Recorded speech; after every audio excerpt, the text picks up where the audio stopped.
Ku Sande ku Agataliikonfuufu twakulaga emboozi y'abazadde Ssaalongo Yusufu Kisembo ne Nnaalongo Sikovi abakwata mpola abaasoberwa olw'okuzaala abalongo nga beegasse ku ddwaliro lya Kagadi General Hospital.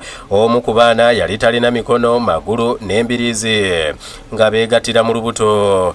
Ku bbalaza abasawo ku ddwaliro e Kagadi baaweereza abaana bano mu ddwaliro lya Mulago okulongoosebwa basobole okutaasaako omwana omu. Era olunaku olw'eggulo abasawo Abakugu abakulembeddwamu Dr. John Sekabira ne banna abalala 6 balongoosezza abaana bano nga kyabatwalidde olunaku lulamba ne basobola okutaasaako omwana omu ng'ono ye w'obulenzi era embeera ye teyeeraliikiriza. Dr. Sekabira agamba nti basanze okusoomozebwa kubanga abaana bano mu butonde babadde bagaba n'omusaayi, ebyenda n'ebirala.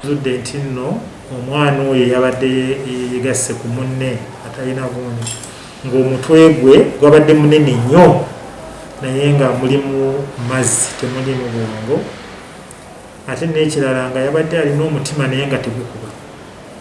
Kakyo ne tutegeera nti nno omusaayi gwonna ogwabadde gumugendamu gwabadde kubako ono omwana omulamu, nga omutima gw'omwana ono omulamu gujja kuba gujjakoowa nnyo. Akaatiriza nti abalongo bano babatagululidde ku bwereere kuba obukugu n'ebikozesebwa mu ddwaliro e Mulago byonna gyebiri.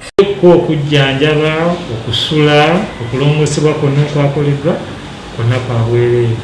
Agambye nti guno mulundi gwa 6 nga batagulula abaana ab'ekikula nga kino ng'abaasooka baabataasa era bakuze. Nondo si yasoose mujjukira biseera bitali by'emabega. Mbozi omwana gwe twasooka twabatwala Egypt Cairo akati balina emyaka 47.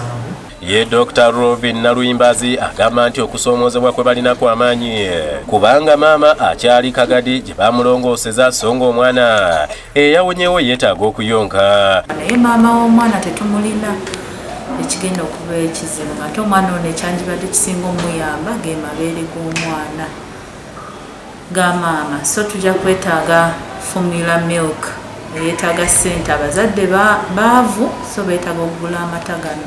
Bw'ati asabye abazira kisa okuddukirira abazadde b'omwana ono basobole okufuna ebikozesebwa kubanga obwetaavu bukyali bw'amaanyi. Taata w'omwana ono Kisembo ne mwannyina Sanyuzuwerya basiimye Bukedde TV kubanga olwalagibwa ku mpewo baatandikirawo okufuna obuyambi. Naye kati nebaza Bukedde TV okutuyambako netuweerezaayo ebisani byaffe, ate nnyongera kwebaza abantu abatuwaddeyo obusente bwe tulinawo wakati. Tweyanziza, mwebale nnyo. Mama Fina tubadde twagalako naawe gy'otuyambe kubanga tulaba oyamba abantu bangi. Basiimye abaabaddukirira kyokka nti bakyali mu bwetaavu kubanga eddagala lye babasaba okubeezaawo omwana eyawonyeewo lya buseere ate nga ne Nnaalongo embeera egyali e Kagadi tennaba kutereera. Abandi tubasiimire obukonyezi omutwaire obutiitotiito tubasiimire baitu obukonyezi nebukyayetaagwa amananu. Godfrey Katongole yakusakidde eggulire lino ku lwa Bukedde TV.